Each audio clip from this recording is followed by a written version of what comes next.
नमस्कार दोस्तों।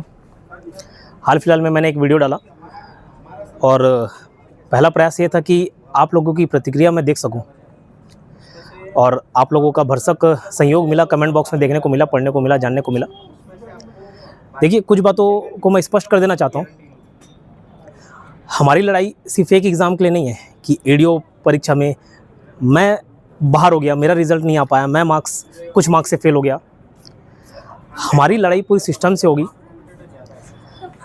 ADI, ADO, hostel वोडन, अभी हाल फिलहाल में जितने आप एग्ज़ाम देखेंगे, कोई ऐसा एग्ज़ाम नहीं हो रहा है जिसमें बिना विलोपित किए कोई एक पेपर सेट हो जा रहा है।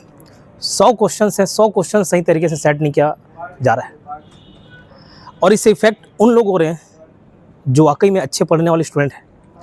कि एक दो क्वेश्चन आगे पीछे होना, एक कोई गलत आंसर टिक किया वो विलोपित हो गया, उसको बेनिफिट मिल जाए।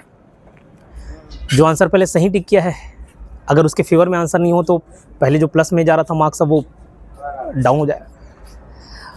अभी हमको ये करना है, कहीं ना कहीं कुछ कदम लेना पड़ेगा और सारे के सारे एग्ज़ाम्स के लिए। ऐसा नहीं कि कोई एक एग्ज़ाम की हम बात करें, एक एग्ज़ाम को रद्द कराने से कुछ नहीं होगा। अगर ज़रूरत पड़े तो उस पर भी एक्शन लेंगे, बट फिलहाल मैं बात कर रहा हूँ पूरे सिस्टम की। और सिस्टम ये कि 100 क्वेश्चन अगर व्यापम या पीएससी सेट कर रहा है तो 100 के 100 क्वेश्चन सही हो। एक दो क्वेश्चन चलता है, लेकिन आप 10 क्वेश्चन विलोपित कर रहे हैं, 10 क्वेश्चन 20 क्वेश्चन गलत हो जा रहे हैं, आंसर चेंज कर रहे हैं। इतना हड़बड़ी में कौन है? 1 महीना लिया जाता है, 2 महीने लिया जाता है, 3 महीने लिया जाता है, कभी कभार आंसर रिजल्ट आने में 5-5 6 महीने लग जाते हैं। इतना समय लेने के बाद अगर आंसर सही नहीं ले पा रहे हैं तो फिर क्या मतलब? क्वेश्चन पेपर आता मिलता जस्ट 1 घंटे बाद, एग्ज़ाम कंडक्ट होने के 1 घंटे बाद ही अगर आंसर की रिलीज़ हो जाता, और चलिए ह्यूमन एरर या क्लरिकल एरर की वजह से 1-2 क्वेश्चन के आंसर्स गड़बड़ लिए जाते तो समझ आता। इतने सारे क्वेश्चन आंसर चेंज हो जाते हैं। इसका सीधा ये मतलब है कि कहीं ना कहीं ये लापरवाही है किसी न किसी की, जिसका नतीजा किसको भुगतना पड़ता है, जिसका अंजाम किसको भुगतना पड़ता है? हम जैसे स्टूडेंट्स को भुगतना पड़ता है। तो हमको सभी को एक साथ आना पड़ेगा। और ध्यान रखिए, किसी के मन में भी ये नहीं आना चाहिए कि मैं किसी आंदोलन में क्यों पार्टिसिपेट करूं, मैं क्यों ज्ञापन सौंपने जाऊं, मैं क्यों कोर्ट केस करूं। अभी फ़िलहाल ये जो पैटर्न है, ये गलतियों का पैटर्न, ये लापरवाही का पैटर्न, इस पैटर्न को चेंज करना ज़रूरी है। और इसमें किसी एक व्यक्ति का हाथ नहीं रहेगा, इसमें सारे बच्चे को शामिल होना पड़ेगा, सारे टीचर को शामिल होना पड़ेगा। और हमारे मन में ये बात नहीं आनी चाहिए कि अरे मैं घर में बैठ जाता हूँ, मैं तैयारी कर लेता हूँ आने वाले एग्ज़ाम की, किसी दूसरे बच्चे को जाने दो, दूसरा बच्चा आंदोलन करेगा, दूसरा बच्चा अपना समय व्यर्थ करेगा और हम घर में बैठेंगे और उस बदलाव का फ़ायदा उठाएंगे। ऐसा किसी के मन में भी नहीं आना चाहिए। अगर कुछ आंदोलन होता है, अगर हम ज्ञापन सौंपने जाते हैं, अगर कोर्ट केस तक मैटर जाता है, तो हमको सभी को आगे आना पड़ेगा। और अगर आप सोचेंगे कि मेरे एक बार ईमेल करने से क्या होगा, मैंने मेल किया हुआ है, मैंने एक ईमेल डाला हुआ है। और आपको जो समझ आता है, एटलीस्ट घर बैठे आप ये तो काम कर सकते हैं कि ईमेल डाल सकते हैं व्यापम। तो आपको जो समझ आता है, जो आपकी शिकायतें हैं, एक ईमेल डालिए। अभी एक चीटिंग हुआ एग्ज़ाम में, कुछ लड़कियां चीटिंग की पकड़ में आया। हो सकता है उससे पहले भी होता रहा होगा, लेकिन पकड़ में नहीं आया। वो एकदम हाई फाई टेक्नोलॉजी के साथ चीटिंग करने का प्रयास कर रहे थे, पकड़ में आ गया। कुछ ही दिनों में एक नोटिस जारी हो गया, एक सर्कुलर जारी हो गया स्टूडेंट्स को, नियम्स के लिए, रेगुलेशंस के लिए, कि आपको ये फलाना ड्रेस कोड पहन के आना है, आपको एग्ज़ाम सेंटर में इतने घंटे पहले आना है। एक पर्सन ने चीटिंग किया और उसके लिए जो रूल्स रेगुलेशन आए वो सभी को इफेक्ट किए। और ठीक है, रूल्स रेगुलेशन आए, बहुत अच्छी बात है, हम चाहते कि एग्ज़ाम जो है वो निष्पक्ष तरीके से हो, लेकिन थोड़ा भी उसमें अगर कोई बच्चा फुल ना पहन के हाफ पहना है, लाइट कलर बोले, कोई मेंशन नहीं किया कि वाइट लाइट होगा, ग्रीन लाइट होगा, किस टाइप का लाइट कलर, थोड़ा सा भी उसमें किसी बच्चे ने गलती की, वो एग्ज़ाम देने से वंचित रह गया।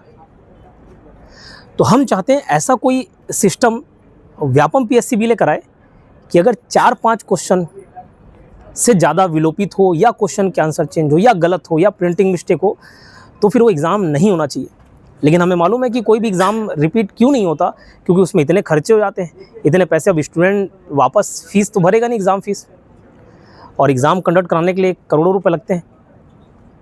तो कोई भी एग्ज़ाम कंडक्ट बॉडी ये नहीं चाहेगी कि फिर से दोबारा एग्ज़ाम हो। तो अगर नहीं चाहते हैं तो क्यों ना क्वेश्चंस के क्वालिटी को अच्छे मेंटेन किया जाए, printing quality, typing quality maintain किया जाए। तो हम बस यही चाहते हैं कि ये सिस्टम में बदलाव हो। इतने सारे स्टूडेंट्स जो इस आस में बैठे हैं कि आज नहीं तो कल, 1 साल बाद नहीं तो 2 साल बाद कभी ना कभी हमारा गवर्नमेंट जॉब लगेगा, लेकिन ये सिस्टम, ये पैटर्न, ये लापरवाही, इसके चलते स्टूडेंट्स इतना इफ़ेक्ट हो रहे हैं। अब उनके मन में ये रह गया कि भाई मैं पढ़ तो लूँ, लेकिन क्या एग्ज़ाम सही तरीके से कंडक्ट हो पाएगा? मैं एग्ज़ाम दिला तो दूँ, लेकिन क्या मैं जो सही आंसर टिक किया हूँ वाकई में उसको सही मानेगा? तो ये सब बच्चे के मन में टेंशन नहीं रहना चाहिए। उनके मन में सिर्फ ये तनाव रहना चाहिए कि भैया हमको पढ़ना है, हमको पढ़ के आगे रहना है। इसके अलावा उस बच्चे के मन में हमको कोई टेंशन नहीं देना चाहिए। तो हम चाहते हैं कि ऐसा सर्कुलर, ऐसा नोटिस व्यापम पीएससी के लिए भी जारी हो, ऐसा गाइडलाइंस कि 5 से 10 क्वेश्चन से ज़्यादा अगर कुछ परिवर्तन हो तो वो एग्ज़ाम कैंसिल होना चाहिए, दोबारा से एग्ज़ाम होना चाहिए। आगे के जो भी प्रक्रिया होगी, हम सभी अच्छे और भी जो टीचर्स हैं, मुझे खुशी है इस बात को लेकर कि वो सामने आ रहे हैं। और ज़रूरी नहीं हर कोचिंग इंस्टीट्यूट पैसा के लिए काम कर रहा है, पैसा कमाने के लिए काम कर रहा है। बहुत सारे लोग स्टूडेंट्स के हित को समझते हैं, विद्यार्थी के हित को समझते हैं और वो आगे आना चाहते हैं। वो हर परिस्थिति में स्टूडेंट्स का साथ देना चाहते हैं। अभी जैसी भी परिस्थिति होगी हम आपको उससे अवगत कराएंगे। जो भी आगे कदम लेना होगा हम वीडियो के माध्यम से आपको संदेश पहुंचा देंगे। अगर हम अपने स्तर पर कुछ बात आगे रख पाएँ और बात बन जाए तो वो भी चल जाएगा। हम नहीं चाहेंगे कि आपका समय व्यर्थ हो, लेकिन अगर लग रहा है कि हमारा अकेले का इस काम नहीं हो पा रहा है, हम अकेले ये काम नहीं कर पा रहे हैं और यहाँ पे संख्या बल की ज़रूरत है। हो सकता है किसी एक का आवाज़ ना सुने, हो सकता है योगेंद्र साहू का आवाज़ ना सुने, लेकिन योगेंद्र साहू क्लासेस की जो ये फैमिली है 2,10,000 की, शायद इतने लोग अगर कहीं एक जगह इकट्ठा हों और अपनी मांग रखें तो मुझे लगता है कि सरकार चाहे किसी की भी हो, सुनना तो पड़ेगा। आपकी प्रतिक्रिया का मैं इंतज़ार करता हूँ। कमेंट बॉक्स में अपना रिएक्शन ज़रूर दें और आगे के लिए जो भी एक्शन होगा, जो भी कदम हम उठाएंगे, हम आप तक उसको पहुँचा देंगे। धन्यवाद।